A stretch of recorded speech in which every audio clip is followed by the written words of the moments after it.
dah. Okey bang, soalan yang paling kontroversi sekali untuk Lieutenant Adnan ni. Ada satu lagi sebelum tu. Sebelum tu saya nak confirmkan je. Yang voice over Umi Aida dengan Hairi Osman tu, memang dia datang ke? Memang suara mereka. Yang suara mereka baru. Memang suara Diorang mereka. datang untuk dubbing balik Diorang datang untuk dubbing balik. Memang macam mana abang approach dia, diorang datang balik? Memang saya ada dapat kontak. Kontak. Umi masih lagi berhubung dengan saya. Hairi pun masih berhubung dengan saya. Jadi tak ada Dia masalah. memang berminat lah sebab ni hasil Bukan berminat, itu memang tanggungjawab diorang. Saya cakap, kau kalau tak nak dubbing suara korang, aku dubbing suara orang lain. Diorang tak nak. So memang confirm lah macam saya cakap dalam video review saya. So memang dia orang datang lah tu suara baru lah. So saya sebenarnya suka sebenarnya abang letak scene tu macam tu. Benda tu memang unexpected lah masa tu lah. Alhamdulillah. Okay, so paling kontroversi sekali. Ingat tak korang semua duduk komplain pasal final scene tu. Tak payah cerita lah. Siapa yang belum tengok, pergi tengok dulu. Yang mana yang dah tengok, faham-faham je lah. So kita pun tak nak cerita spoiler. Kalau kita spoiler nanti kan korang tak nak tengok pula kan. Tak nak subscribe kan. So kita tanya tuan director sendiri, apa keputusan untuk buat decision final scene yang versi asal kepada yang versi baru jadi macam tu? Sampai banyak orang tanya tu. Pertama sekali saya nak tengok. Siapa? Haji dah tengok kan? Dah tengok Lieutenant Adnan yang versi lama kan? Dah ramai yang tengok. Siapa yang komplain? Yang komplain orang yang pernah tengok versi lama. Yang tengok versi baru dia tengok, tengok kan?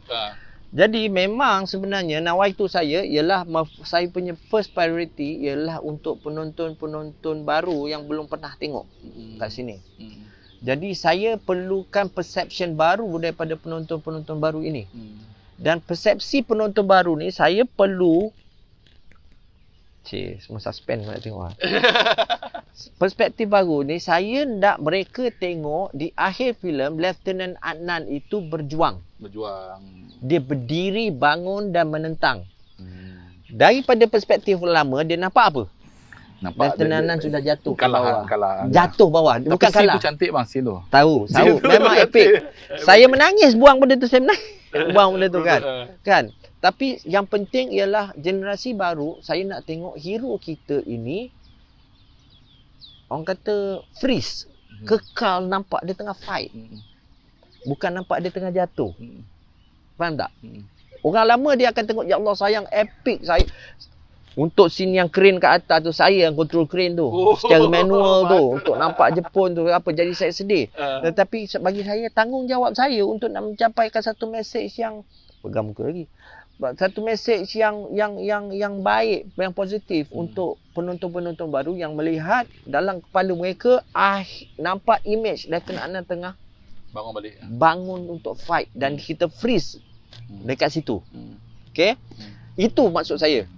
Kan? Itu maksud saya. Tetapi memandangkan ramai yang bising, InsyaAllah di masa akan datang saya akan masukkan balik. Tetapi macam mana saya akan masukkan tanpa efek konsep itu. InsyaAllah. Tengoklah akan datang masanya. Versi yang ini belum orang kata belum finalize lagi. Tapi bang, dia punya ending dialog General Jepun tu pun bagi saya dah kuat dah, menunjukkan bukan senang nak kalahkan Lieutenant Adnan ni. Dah power lah Lieutenant ni sebenarnya. Sampai satu itu bagi saya yang ada orang kata sentimental value lah. Sentimental value lah. Okey kan. Memang betul. Tapi itu maksudnya saya tak kata saya betul. Saya cuma bagi katakan maksud saya membuat benda tu begitu subjektif kan. Jadi bagi memenuhi orang kata selera ramai yang itu, saya akan lakukan, saya akan masukkan balik. Tetapi macam mana saya masukkan balik, serupa macam saya masukkan adegan ni Safi mengantar Adnan di setting kereta api. Betul. Awal-awal dia tengok kenapa potong rupanya letak kat sini. Letak kat mana kena tengok filem tu kan. Tapi saya suka idea tu bagus lah. Memang sampai idea tu. Apa ni bang? Ayub, kenapa dia tembak? Ayub. Okey. Apa kedosa Ayub? Ayub ni dia dengki je kot. Dekat dia tak dengki, dia vokal. Dia vokal. Dia very vokal. Super juga macam setengah pengkritik filem yang very vokal. Anda tahu anda siapa. Okey. Tapi masalahnya kita sini di zaman ini apabila kita nampak seseorang yang vokal, adakah kita nak dia mati?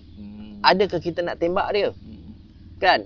Dalam zaman sekarang ni, kita boleh tidak setuju dengan kita boleh setuju dengan ambil orang putih kata agree to disagree. Tetapi not to destroy. Not to destroy. Character assassination lah. Jadi kesalahan Ayub watak Faizal Hussein ni hanya dia very vocal. Daripada awal dia bila si watak Rusdi Ramli ni minta pen kata, nak minta jadi askar tak bawa pen. Betul. Vocal. It's annoying. Vocal. Ramai antara kita pun kena perangai macam tu. Betul. Kan? Kemudian tu dalam barrack tu dia peli kan. Ada orang macam seluncai dia dalam platoon kita kan. Very vocal. Kan? Tapi perlu diingat. Waktu pertempuran sebenar dilakukan, Ayub ni sama-sama dia bertempur. Ya, dia sama-sama bertempur walaupun dia vokal. Kan? Dia bagi pendapat dia kata kan, ini maksudnya takkan orang bagi pendapat aja yang tak kena dengan kita bunuh. Kan? Jadi itu maksud saya. Jadi perception lah itu sama juga benda ni, maksudnya bagi mereka yang pernah tengok dulu, mereka rindukan adegan-adegan yang dah tertanam di dalam kepala. Kan? Jadi pun saya mungkin ada buat satu penambahan scene untuk yang versi yang akan datang untuk nak clarify. Adakah scene yang sama atau reshoot balik? Ada shoot balik. Kan? So mungkin untuk versi UHD mungkin dia tengok pada kewangan, tengoklah pada kewangan lah benda ni akan bajet kan. Ada bajet tu ada lah. Tapi maksudnya kerja saya belum selesai lagi sebenarnya. Selesai lagi. Tapi saya rasa terjawab ke tidak? Terjawab lah. Puas hati ke tidak? Tak puas hati jugalah. Saya cakap macam ni lah bang, macam ni lah. Di pendapat saya lah pendapat saya simple je. Ingat George Lucas 3 kali kot dia buat amendment Star Wars original. First special edition 1997, lepas tu DVD 2004, lepas tu terbaru Blu-ray. Blu-ray yang terbaru ingat tak? Paling orang marah sekali scene apa? Return of the Jedi, masa Darth Vader angkat Emperor. Dia punya isu dia cakap no. Betul lah Abang Aziz ingat? Dia jerit no, agak macam tu kan. Itu tak silap saya internet mengamuk kot. Tapi jawapan dia hanya tuan director saja yang tahu. Jadi macam kita balik pada basic lah, agree to disagree lah. Mungkin benda ni subjektif. Ada orang suka, ada orang tak suka. Okay, so director dah clarify. Kita respect dia punya decision lah tu bagi saya lah macam tu lah. Okay. So sama abang setuju boleh, saya setuju untuk tidak setuju. Okey bang, satu soalan lagi. Ada cadangan tak bang untuk naik taraf filem-filem terbaik abang? Contohnya Fenomena, SX-Ray 1, SX-Ray 2.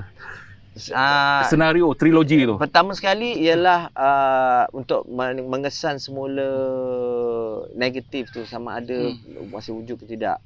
Dan kedua, walaupun dari kedua, tapi bagi saya kedua ni lah paling penting sekali, ialah clarification atau kebenaran daripada penerbit ni, penerbit itu sendiri kan.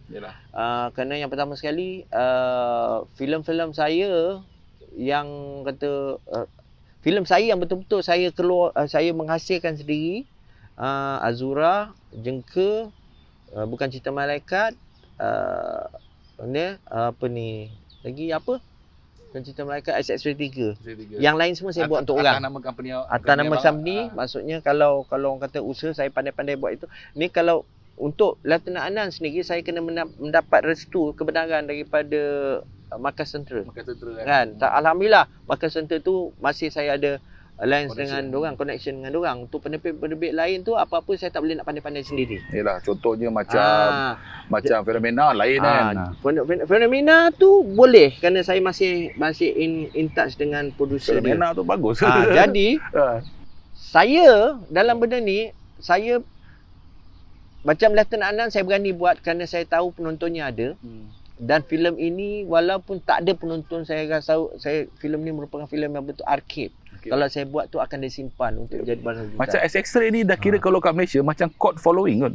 Cult following ramai orang minat cult following kan. Saya tak tahu walaupun you kata cult, saya tak boleh orang kata narcissist. Saya rasa filem saya ni banyak follower. Saya tak tahu, saya tak boleh shout sendiri. So saya ingin recommend kepada netizen kat sana buat satu orang kata petition yang mana anda berminat sebuah filem tu. Jadi kita dapatkan satu petition, kita tengok volume dia berapa banyak. Kerana untuk nak membuat restoration, editing semua tu semua duit. Semua duit. Jadi kalau kita buat, akhirnya rupanya yang minat yang betul-betul very loud dekat internet cuma 10 20 orang. 20 orang saja yang tengok. Kan? Oi, demam aku. Mungkin abang saya cadangan mungkin lepas ni kalau ada Comic Con kan kat Malaysia kena join sekali ya. Saya buat untuk untuk XX-ray kan. Saja tak, saya every year saya join One Kedah untuk toy toy convention. Okey, saya collector. InsyaAllah. Toy kan. Okey, si potong kepala bang. Macam mana tu bang? Macam mana? Saya pertama sekali saya tak nak cerita dulu scene potong kepala. Saya nak scene cerita macam mana kami nak buat penggambaran scene potong kepala. Macam mana? Kan? Saya dah tahu cara dia macam mana. Kan? Sebelum ini pun saya dah buat filem macam XX-ray, fantasi apa semua, di mana saya hantar filem saya untuk nak buat kesan khas special effects yang hantar di Hong Kong. Saya hantar kepada seorang personalist special effect nama dia Jackie Tang. Bukan Jackie Chan, Jackie Tang. Jackie Tang ini untuk filem, kalau siapa kenal Stephen Chow kan, untuk filem From Beijing with Love. Dulu ni lah filem apa ni, Back to School Back apa to School, semua. Back to School. Jadi dia collaborate sama dengan Stephen Chow. Jackie Tang ni kan, kalau tengok kredit nama Jackie Tang kan. Jadi saya baik dengan Jackie Tang ni kan. Jadi untuk filem XX-ray pertama sekali saya jumpa untuk filem fantasy Fantasia. Saya jumpa Jackie Tang ni. Jackie Tang ni lah yang bagi tahu saya secara detail macam mana nak buat efek melalui filem optical lah, bukan digital. Waktu tu digital tak wujud lagi. Dia bagi saya even buku ILM, Industrial Light and Magic yang tebal tu, dia bagi saya. Kan? Jadi orang kata method nak membuat special effect bagi saya orang kata dalam tangan lah. Dengan collaboration Jackie Tang. Jadi waktu kami nak buat scene potong kepala tu, saya dah tahu nak buat macam mana. Tapi apabila saya tak bagi tahu art director saya, fotografi saya cuma susunkan aja. Dan saya cakap dengan pelakon Cina ni, okey sini kepala you kena potong Oh ya kah? Okay. Dia duduk. Okey. Then saya letak pelakon itu si Z Taipan ni. Okey. Dia hayun dengan pedang tu. Pedang tu pedang betul.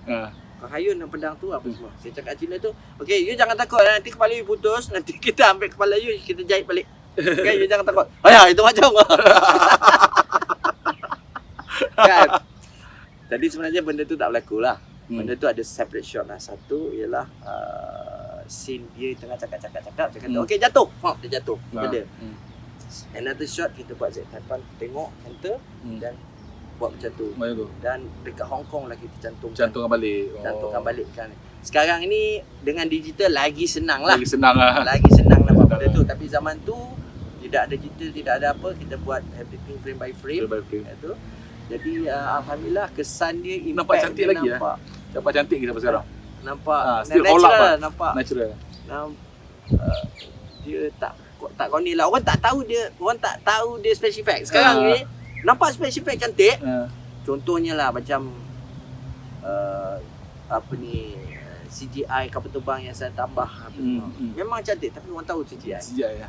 Dia beza dengan practical effect practical ni memang dia hold up lah. Kalau dia cantik sampai bila pun memang dia cantik, dia mendekat dan dia orang dapat real. Macam kita tengok Jurassic Park dulu dengan sekarang kan. Belum kita tengok Jurassic Park kita rasa macam dinosaur tu wujud kan. Sekarang kita tengok Jurassic World, kita tengok dinosaur tu cantik. Tapi kita tahu tak wujud. Ya, tak ada soul lah juga. Tak ada soul lah. Satu lagi bang, saya nak tanya. Scene kapal terbang tu, walaupun scene kapal terbang tu dia bukan CGI, nampak macam ni, tapi macam mana abang buat tu? Ketika tu nampak cantik tau, kita tengok.